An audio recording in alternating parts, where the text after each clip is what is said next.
This is a history video which today looks at the role of Lyndon B Johnson in the civil rights campaign. Johnson had a long personal history of being involved in helping those less fortunate than themselves. He actually started off as a teacher in 1928, teaching in a segregated school in Texas, teaching a class of 28 Mexican Americans in what he described as one of the crummiest little towns in Texas. By the mid-1950s, he was a senator and one of the few Southern politicians who openly and actively supported the Brown v. Topeka ruling. Although he was careful to appease Southern racists, he believed that the South had to accept desegregation in order to make economic advances. Racial tensions were simply making the South unattractive to potential investors. He had presidential ambitions from an early age, and so it couldn't be seen as too narrowly Southern, so he was always keen to appeal to as many people as possible. Many of those close to Johnson said that he had a genuine sympathy for greater racial equality, even though he talked in good old boy language to other Southerners.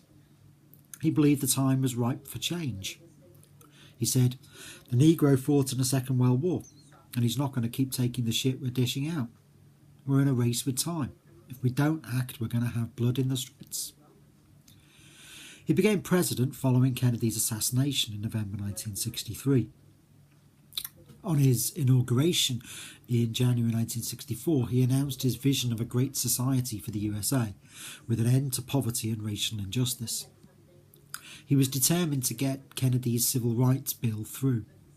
He insisted that discrimination was morally wrong, and in one of his anecdotes he described how, when his black cook drove to Texas, she couldn't use the whites-only facilities in a gas station. He said, "When they had to go to the bathroom, they'd pull off in a side road, and Zephyr Wright, the cook of the Vice President of the United States, would squat in the road to pee. That's wrong, and there ought to be something to change that." He felt duty-bound to get Kennedy's bills through. He was successful, but he also pushed through other legislation which significantly helped black people, apart from just the Civil Rights Act. His Elementary and Secondary Education Act gave federal funding to schools. By the end of the 1960s, the percentage of blacks with a high school diploma had increased from 40% to 60%. His 1965 Higher Education Act was even more successful. It gave significant aid to poor black colleges. The number of black college students quadrupled in a decade. Johnson's introduction of healthcare reforms for the poor helped blacks. The black infant mortality rate halved within a decade. A lot of the most recent attention, because it's the 50th anniversary, is centred on the Voting Rights Act of 1965.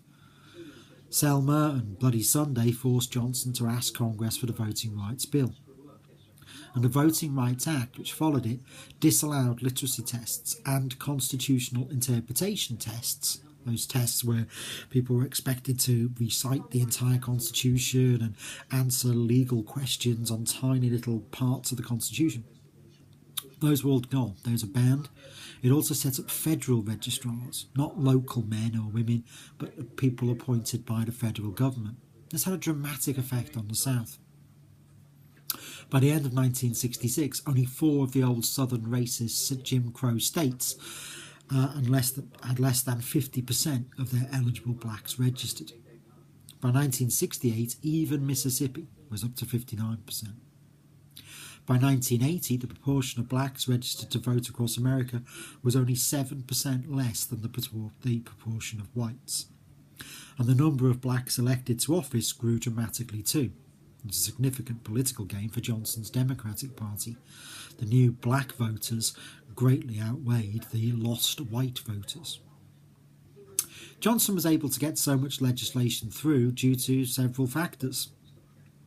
In 24 years in Congress, he had huge experience in getting legislation through.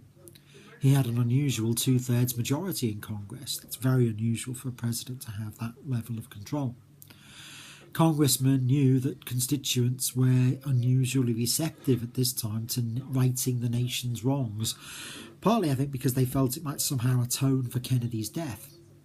And Johnson was exceptionally persuasive and determined. and he had a lifelong commitment to helping the poor.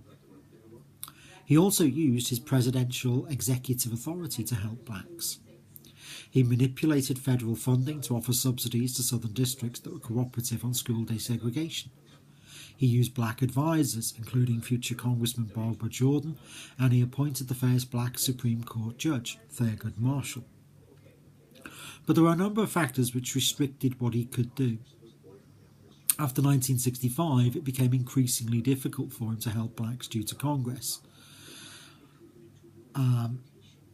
Congress blocking him, local officials getting in the way, the level of black violence and the cost of the Vietnam War all combined to limit his influence.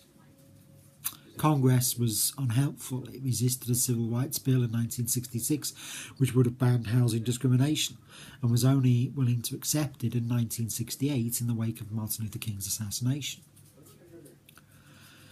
Johnson could put forward civil rights programs, but he had to rely on local officials to carry them out, and sometimes they were reluctant to cooperate.